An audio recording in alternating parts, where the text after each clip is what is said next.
Ilaiyaraaja sir வந்து குறிப்பிட்டு சொல்றாரா? நீங்க எப்படி பாடுறீங்க? ராஜா சார் இல்ல அவங்க பசங்களை வச்சே பாட்டு பாடி இருக்காரு. இல்ல இந்த ஒரு விஷயம் மட்டும் இல்ல, நிறைய ஆக்ட்ரஸோடைய டைலாக் ரொம்பவே ஃபேமஸான டைலாக்ஸ் நிறைய வருது. தலை இருக்கும்போது வாழ ஆடக்கூடாது, தலை இருக்கும்போது வால் ஆடக்கூடாது. அப்புறம் வந்து அப்ப சொந்தக்காரன் யாராவது இருந்தா அப்படியே ஓடி போயிட்டு சார் சொல்றதா இருக்கட்டும்.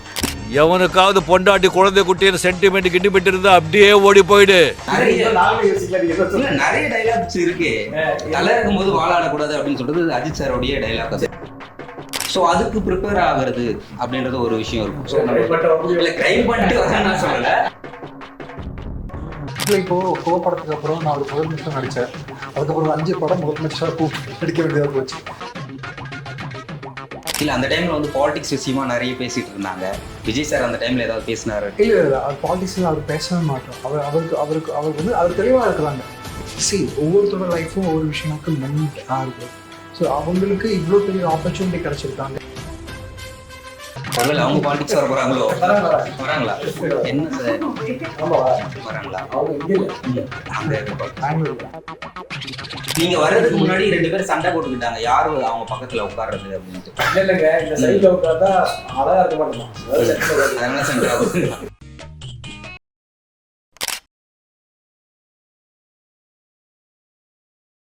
எஸ்வி ரியல் எஸ்டேட் மற்றும் உங்கள் ப்ராப்பர்ட்டிஸ் வழங்கும் சிஎம்டிஏவால் அங்கீகரிக்க பெற்ற அனைத்து வசதிகளுடன் கூடிய வீட்டு மனைகள் ரெடியில் மாதவரம், பொன்னேரி, மீஞ்சூர் பகுதிகளில் உடனே வாங்கிட இன்றே தொடர்பு கொள்வீர்.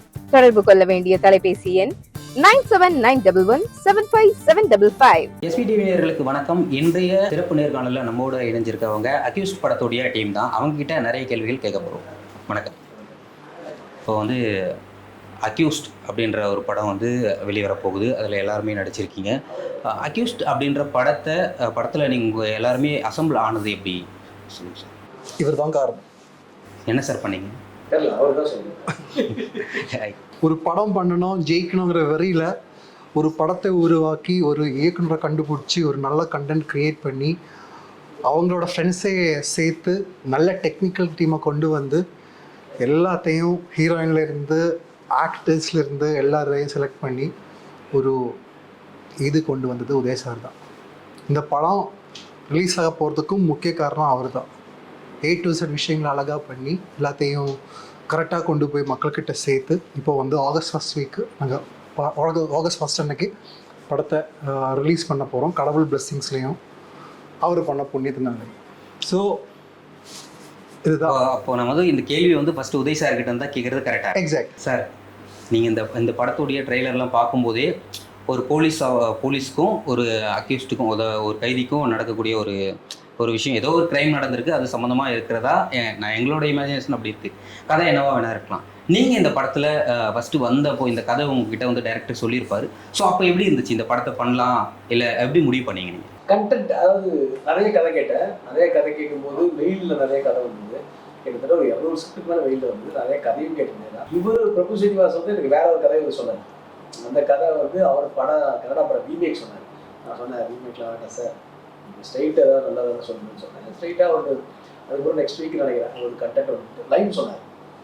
இது நல்லா இருக்குது சார், எனக்கு டிஃப்ரெண்ட்டாக இருக்குது, இது அப்படியே எனக்கு ஒரு பிடிச்சிருக்காங்க, இதுதான் சார் பிடிச்சிருக்கு, நீங்கள் இதை ஃபுல் எனக்கு நரேஷன் சொல்லுங்கள் எனக்கு, இல்லைனா ஒரு பவுண்ட் ஸ்கிரிப்ட் கொடுக்கணும்னா ஒரு 10 days தான் இருக்கும். அதுக்குள்ள ஃபுல் பவுண்ட் ஸ்கிரிப்ட் கொடுத்துட்டேன். பவுண்ட் ஸ்கிரிப்ட் கொடுத்தோன்னே உடனே நான் ஃபஸ்ட் ஹாஃப் படித்தேன். எப்பயுமே என்னோட ட்ராவலிங்கில் நான் படிச்சுவேன்.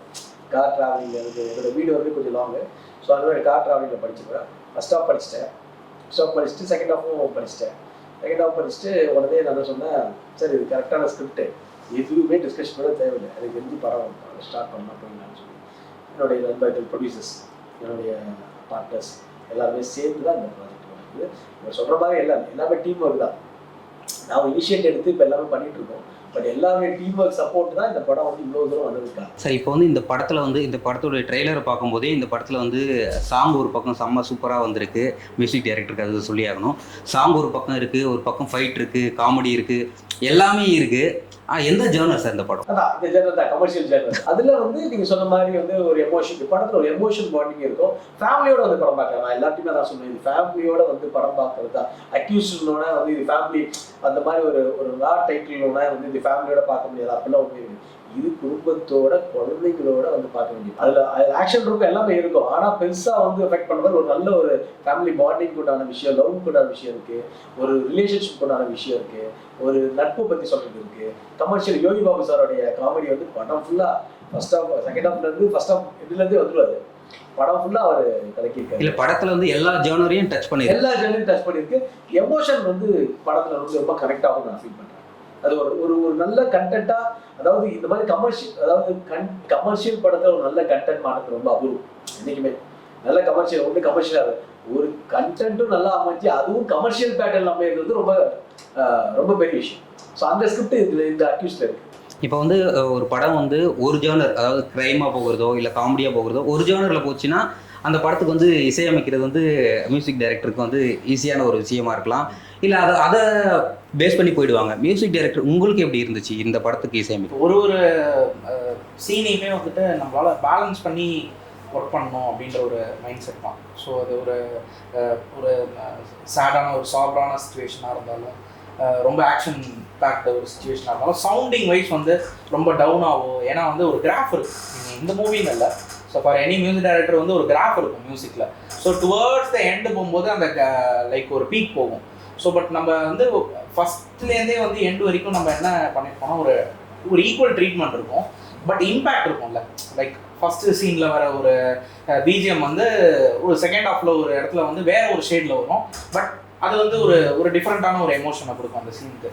So but through out the movie வந்து நம்ம ஓவராலாகவே வந்து பேலன்ஸ் பண்ணி எங்கேயுமே வந்து ஃப்ளோ ஆகாமல் ரொம்ப கான்ஷியஸாக ஒர்க் பண்ணணும். ஸோ அந்த மாதிரி தான் ட்ரீட்மெண்ட். இந்த படத்தில் நீங்கள் மியூசிக் டைரக்ஷன் பண்ணியிருந்தாலும் நிறைய எல்லாம் சிங்கர்ஸாக எல்லாமே மியூசிக் டைரக்டர்ஸ், அப்புறம் வந்து வெங்கட்பிரபு சார் பண்ணியிருக்காரு, ஜிவி பிரகாஷ் பண்ணியிருக்காரு, அப்புறம் எல்லாருமே வந்து ரொம்ப பெரிய ஆர்டிஸ்டாக வச்சு நீங்கள் பண்ணியிருக்கீங்க. ஸோ அது எப்படி சார் இந்த டீம் எப்படி சேர்ந்தாங்க? கண்டிப்பாக இது வந்து ஆக்சுவலாக வந்து இந்த சாங் கம்போசிங்லாம் முடிஞ்சதும் நான் யூஸ்வலாக எந்த சாங் பண்ணாலும் நான் ட்ராக் பாடியிருப்பேன்.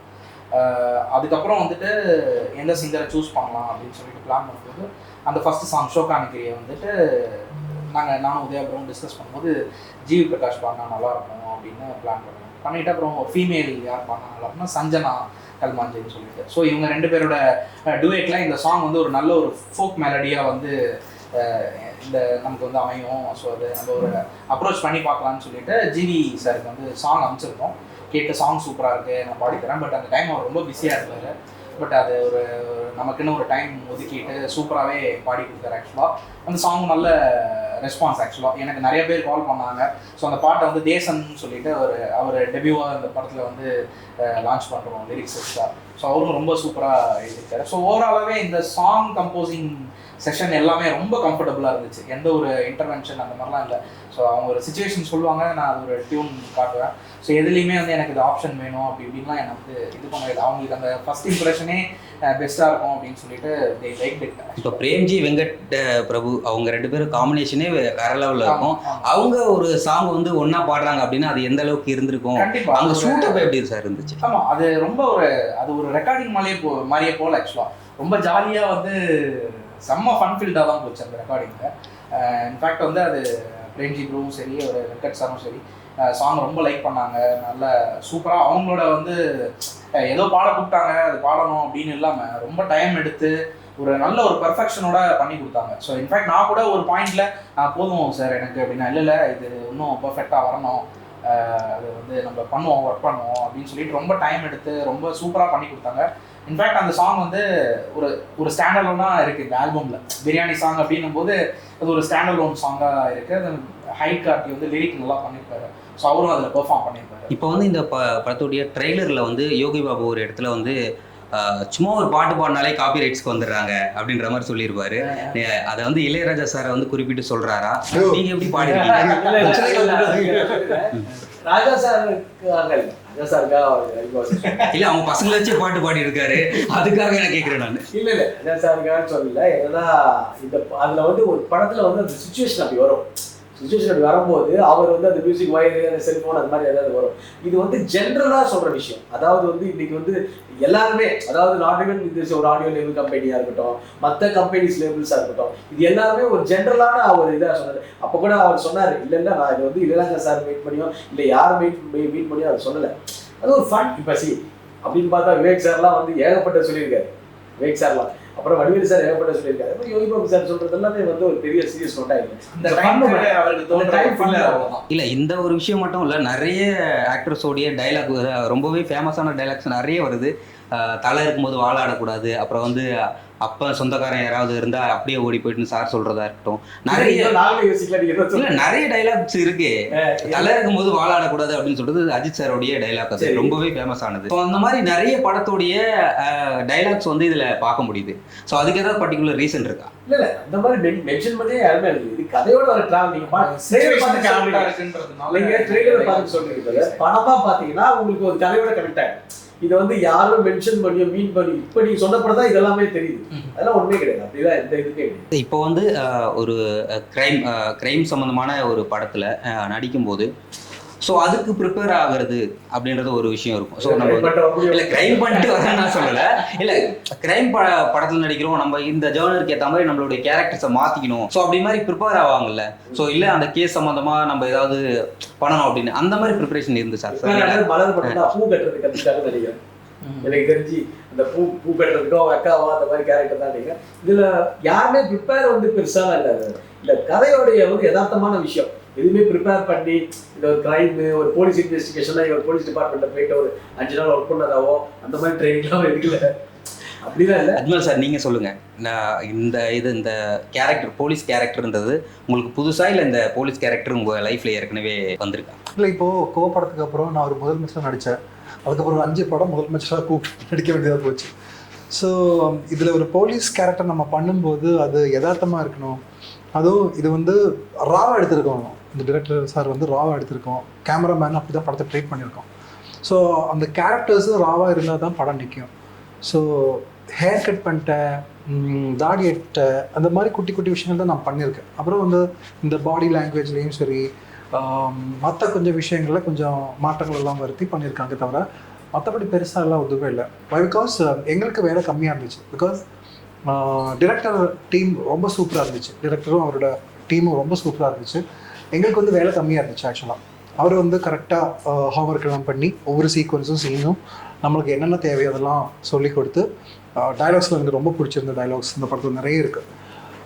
இப்போது நீங்கள் சொன்னீங்க இந்த மாதிரி குறிப்பிட்ட சில விஷயங்கள் எனக்கு உங்களுக்கு தோணுச்சு. உங்களை மாதிரி எந்த படம் ரசிக்கனாக இருந்தாலும் அது பார்த்து அப்படி தோணிங்கன்னா அதுதான் எங்களோட ப்ளஸ். இந்த படத்துல வந்து அந்த மாதிரி நிறைய விஷயங்கள் இருக்கு. இது அவர் சொல்ற டைலாக் நிறைய சொல்லி இருக்கிறது. ஆமா ஆமா, அது வந்து டைரக்டரோட திறமை. அவர் வந்து ஒரு நல்ல ரைட்டர். ஒரு கமர்ஷியலான விஷயங்கள் அவர் நிறைய சொல்லுவாங்க. இப்போ ஒரு சீனுக்கு ஒரு 5 வேரியேஷன் ஈஸியாக அசால்ட்டாக எழுதி கொடுப்பாங்க. இப்போ நான் கூட அவர்கிட்ட ரெக்வஸ்ட் பண்ணி, சார் இந்த டைலாக் இந்த மாதிரி சொல்லாமா, அப்போ இம்மிடியட்டாக அவங்க வந்து ஓகே இது இப்படி சொல்லுங்கள், இது இப்படி சொன்னால் நல்லா இருக்கும் அப்படின்னு டப்புன்னு நம்மளுக்கு வந்து லிஃப்ட் பண்ணி கொடுப்பாங்க. ஸோ அந்த மாதிரி ஒரு இயக்குனர் எங்களுக்கு கிடைச்சது எங்களோட பெரிய லக்கு.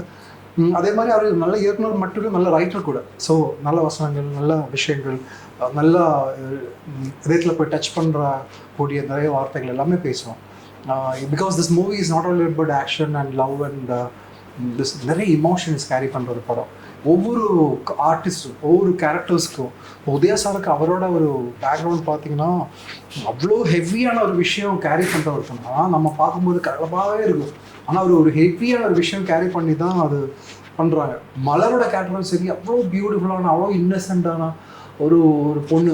ஆனால் அந்த பொண்ணு என்னென்ன விஷயங்கள் ஹேண்டில் பண்ணுறாங்கிறது உங்களுக்கு படம் பார்த்தா தான் தெரியும். என்னோட கேரக்டர் அப்படி தான். ஒரு அப்பாவி, ஒரு இன்னசென்ட், ஒரு பெரிய பிரச்சனை போய் எப்படி மாட்டுறாங்க. இதை வந்து அவன் யாரெல்லாம் ஹேண்டில் பண்ண வேண்டியதாக போகும். ஒரு இது வரைக்கும் ஒரு ஃபீல்டு ஒரு டியூட்டிக்கு போக ஒருத்தர் ஃபஸ்ட்டாக ஃபீல்டு டியூட்டிக்கு போகிறாங்க. ஒரு துப்பாக்கி கூட யூஸ் பண்ணோம். அந்த இந்த போலீஸ் இதிலெல்லாம் வந்து ஒரு துப்பாக்கியெல்லாம் கிடைக்கிறதே பெரிய விஷயம் கான்ஸ்டபிள்களுக்கெல்லாம். அது கொடுக்கும்போது அவர் கிடைக்கிற சந்தோஷம், அதை யூஸ் பண்ண முடியுமா, அதுக்கு பர்மிஷன் வேணும். அந்த மாதிரி நிறைய விஷயங்கள் எல்லாரும் ஃபேஸ் பண்ணுற விஷயங்கள் நம்ம படத்தில் இருக்குது. இப்போ கோவ படத்தில் வந்து ஜீவா சார் தான் ஹீரோவாக இருந்தாலும் அதில் வந்து மெயின் கேரக்டரே நீங்கள் தான் அதில் இருப்பீங்க, உங்களை சுற்றி தான் அந்த ஸ்டோரியே போயிட்டுருக்கும். ஸோ அந்த டைமில் வந்து அந்த படம் ரொம்பவே பெரிய ஹிட்டான ஒரு படம். ஸோ அந்த படத்தில் நடிச்சிட்டு இப்போ கோட் படத்தில் நடிச்சிருக்கீங்க. நீங்கள் நடித்த படம்லாம் ரொம்பவே பெரிய ஹிட்டான படம் இருந்தாலும் கூட உங்களுக்கு ஒரு கேப் இருந்தா மாதிரி இருக்குல்ல, அப்படி ஏதாவது கேப் வரும்? அதாவது நான் ஒரு டாக்டர், நான் பிஜி முடிக்கிறதுக்கு ஒரு 2 வருஷம் வெளிநாட்டில் போனேன். அந்த டைமில் என்னால் அது முடிக்க முடியல, அப்படியே விட்டு மறுபடியும் சினிமாக்குள்ளே ஓடி வந்துட்டேன். ஆனால் 2 வருஷத்தில் வந்து ஒரு கேப் எடுத்ததுனால மறுபடியும் சினிமாக்குள்ளே வர்றது கொஞ்சம் கஷ்டமாக போச்சு. ஆனால் இப்போ வந்து பேக் டு பேக் படங்கள் பண்ணிட்டு இருக்காங்க. இங்கே மட்டும் இல்லை, தெலுங்குலேயும் பண்ணுறாங்க, கேரளாலையும் பண்ணுறாங்க. ஆனால் இப்போ முழுசாக வந்து தமிழ் சினிமாவில் தான் கான்சன்ட்ரேட் பண்ணிட்டு இருக்கோம். கோட் படத்தை வந்து விஜய் சார் கூட நீங்கள் நடிச்சிருந்தீங்க. ஸோ அதை அப்போ வந்து உங்களுக்கு வந்து விஜய் சார் கூட நிறைய பழக்கம் ஏற்பட்டிருக்கும், எப்படி இருந்துச்சு? So such a nice person. நாங்கள் கோட் படத்தில் நடித்ததுக்கு பெரிய ரீசன் அவர் கூட கொஞ்சம் டைம் ஸ்பெண்ட் பண்ணோம், அவர் நேரில் பார்க்கணும், அவர் கூட பக்கத்துலேயே இப்போ உட்காரணும். பேசுறது கூட எனக்கு அவ்வளோ 2-3 நாள் ஆயிடுச்சு அவர் கூட ஒழுங்காக பேசுறதுக்கு. ஆனால் அவர் இந்த ஐஸ் பிரேக் எல்லாம் ரொம்ப ஸ்வீட்டான ஒரு பர்சன். அவர் வந்து ரொம்ப ஃப்ரெண்ட்லியாக பிஹேவ் பண்ணாங்க. இப்போ கூட அந்த ஒரு ரிலேஷன்ஷிப் நான் மெயின்டைன் பண்ணுறோம். என்னால் முடிஞ்ச டைம்லலாம் அவருக்கு மெசேஜ் பண்ணுவாங்க, ஃபோனில் பேசுவோம், டைம் கிடைக்கும் போதெல்லாம் போய் மீட் பண்ணுவோம். ஏன்னா விஜய் சார் வந்து கடைசியாக இப்போ ரிலீஸ் ஆனதில் கடைசியாக நடித்த படம் கோட், அதுக்கப்புறம் பாலிடிக்ஸ் போயிட்டாரு. ஸோ அப்போ அவருடைய அப்ரோச் வேறு மாதிரி இருந்திருக்குல்ல, அதை நீங்கள் பார்த்துருப்பீங்க, அதுக்காக கேட்குறேன். இல்லை, அவர் எனக்கு தெரிஞ்சு அவர் எப்போவுமே ஒரே மாதிரி தான் இருக்கிற ஒரு ஆள். ஒரு ஜெனுவின் பர்சன். அவர் எல்லாரும் நல்லா இருக்கணும்னு ஆசைப்படுற ஒருத்தர், நிறைய விஷயங்கள் மக்களுக்கு பண்ணணும்னு ஆசைப்படுற ஒருத்தர். ஒரு ஜெனுவினிட்டி இருக்குது, ஒரு மனுஷன் மேலே இருக்கிற வேண்டியது விஷயம் ஒரு ஜெனுவினிட்டி, அது அவர் மேலே இருக்குது. இல்லை அந்த டைமில் வந்து பாலிடிக்ஸ் விஷயமா நிறைய பேசிகிட்டு இருந்தாங்க. விஜய் சார் அந்த டைமில் ஏதாவது பேசினாரு? இல்லை, அவர் பாலிடிக்ஸில் அவர் பேசவே மாட்டோம். அவர் தெளிவாக இருக்கிறாங்க. ஒவ்வொருத்தரோட லைஃப்பும் ஒவ்வொரு விஷயங்களுக்கு மென்டாக இருக்கும். ஸோ அவங்களுக்கு இவ்வளோ பெரிய ஆப்பர்ச்சுனிட்டி கிடச்சிருக்காங்க, மக்கள் வந்து அவர் இவ்வளோ லவ் பண்ணுறாங்க, இந்த அளவுக்கு கொண்டு போய் வச்சுருக்காங்க.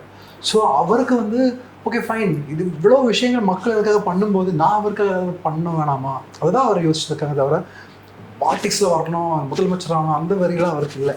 He want to do something. For doing something he need power. அதுதான். ஹீரோயின் மேம் வந்து சைலண்டாகவே இருக்காங்க.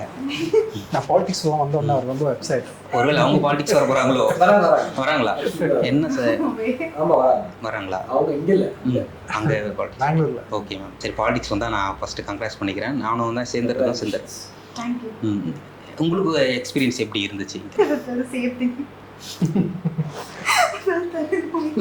That is a good experience. And everything is good. And Udaya sir is supported very lot. And even though Ajmal also such a worst person, he always likes even though Ajmal also பூக்கட்ட கத்துக்கிட்டாங்க நீங்க தானே சொன்னீங்க sir? நீங்க கத்து கொடுத்தீங்களா sir? நீங்க கத்து கொடுத்தீங்களா அவங்களே கத்துக்கிட்டாங்க? பூக்கட்டறது என்ன, அவங்க என்னோட அக்கா கேட்டது, அவங்க இல்ல. I was very quick learner. Yeah, of course. 1 minute I learned how to. Okay. நீங்க வர்றதுக்கு முன்னாடி 2 பேரும் சண்டை போட்டுக்கிட்டாங்க, யாரு அவங்க பக்கத்துல உட்கார்றது அப்படின்ட்டு. இல்லங்க, இந்த சைடுல உட்கார்ந்தா அழகா இருக்க மாட்டோமா, அதனால சண்டை ஆகுது. சொக்கானுக்குரிய சொக்க வச்சு இழுக்குறிய, காணலிரிய பக்கம் வந்தா பதுங்குறிய. சொக்கானுக்குரிய சொக்க வச்சு இழுக்குறிய, நெக்கானலிரிய பக்கம் வந்தா பதுங்குறிய.